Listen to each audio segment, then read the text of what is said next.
Not only is the universe stranger than we think, it is stranger than we can think. Werner Heisenberg. Truly, we have made momentous scientific progress in the last 150 years. We have gone from the automobile to the information age. We have gone from the Wright brothers to supersonic jets. We have gone from Newtonian physics to quantum mechanics. We have visited our moon. We have remarkable advances in medicine and medical technology.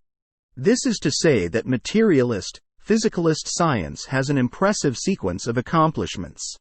But somehow, we have developed a scientific dogma that eliminates and scorns the spiritual.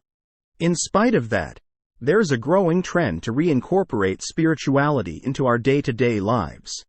Conversely, spirituality is not without its dogmatic side. Religions are responsible for what appears to be unbridgeable divisions in human relations. It has been the cause of war and bloodshed for millennia. It has been a vehicle for control, fear, and psychological toxicity and trauma. One could go so far as to say that religious dogma is the cause of materialistic dogma. Physicalist and materialist dogma is a reaction to religious dogma. It exists to completely offset the problems that religious dogma created. Neither science nor spirituality have the total picture. The strangeness of the universe points to a far more complicated reality. This has come about from the latest advancements in science, especially in the area of the role that consciousness plays. Consciousness is a mystery, but it is emerging as an integral part of the nature of reality. Idealist philosophy that once lost its luster is regaining respectability. In fact, it appears to be going full circle. Platonic idealism is enjoying a rebirth, but it is tempered by scientific discovery and advancement. This leads me to believe that science is not spiritual enough, and spirituality is not scientific enough. In my view, that too is changing. This raises the question: is God an inadequate term? Is consciousness a better, more descriptive term? Is it not spiritual enough? These are questions that will be answered as we move forward in both arenas. Moving forward into specifics, let's take a look at the things that can bring science and spirituality closer together. First, we will look at the historical, philosophical, and religious side of the equation. I want to begin with Greek philosophy. They thought of the world in terms of the physical, mental, and spiritual. I start with Greece because there is a written record. However, I want to stress the idea that Plato claimed that Pythagoras went to Egypt and received ancient wisdom that actually came from a more distant past. While one cannot be certain, what resonates with me is this knowledge is truly ancient, before Egypt, and I think likely goes back to Atlantis and probably before that. This leads to Hermeticism or Hermetic teaching. Plato stated that the knowledge was truly ancient and went back to Atlantis. So, what does this have to do with science, you may ask? For instance, atomism is an excellent case in point. The idea of the atom was widespread across cultures and ancient spiritual traditions. It is present in ancient India. It is in Buddhism. This reinforces the idea that the story of Hermes Trismegistus is likely based in some form of fact. I am not implying that he existed literally as the story is told. However, the story points to the reality that there were advanced civilizations that predate modernity. Perhaps even civilizations and individuals that had even greater knowledge than what we have today. Civilizations that rose and fell, and in the falling left a fragmented story that was incorporated in the beliefs of different cultures and spiritual traditions. As these stories were told and retold, they developed into dogmatic beliefs that in turn became religions. They show a spiral of awakening and sleeping. Awakening to new possibilities and then sleeping in dogmatic certainty. Yet, underlying it all are the basic truths of the nature of reality. All of the ancient traditions held mentalism, what we now call consciousness, as the foundational element of reality. It is interesting that in the Kybalion, a Hermetic document written in 1908 asserts that the ancients knew what we knew and more than we know about physics and psychology. This suggests that there is a common thread of thought that transcends time and culture, pointing to a real knowledge that humanity as a whole holds intuitively. Moving on to science.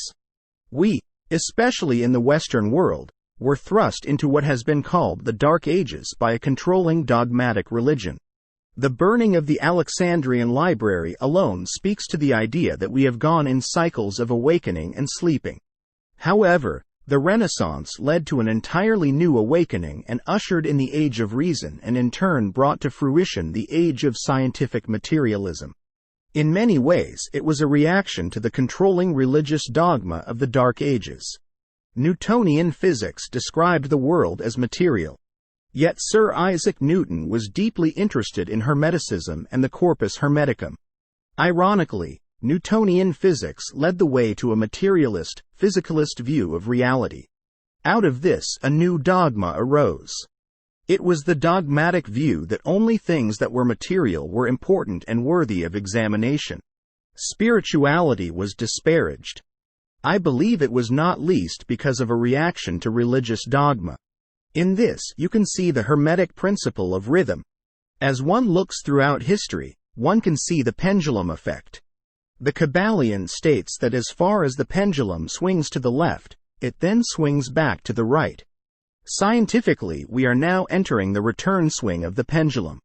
As Newtonian physics gave way to relativity and space-time and quantum mechanics emerged in particle physics, the cutting edge of physicists, biologists, and cognitive scientists are now moving beyond space-time to a deeper reality that at the very least hints of a concept of mentalism. While there are different interpretations, the concept that information is foundational to reality is pointing toward consciousness being foundational. There are many scientists that are at the forefront of this idea. I am not saying that they all think in terms of the spiritual, but they all show that one who focuses on the spiritual nature of reality is not an ill-informed nut job. To give an idea of what I am referring to, you have Dr. Donald Hoffman, a cognitive scientist at UC Irvine that is building a case against reality. His hypothesis is that consciousness is the foundation of reality.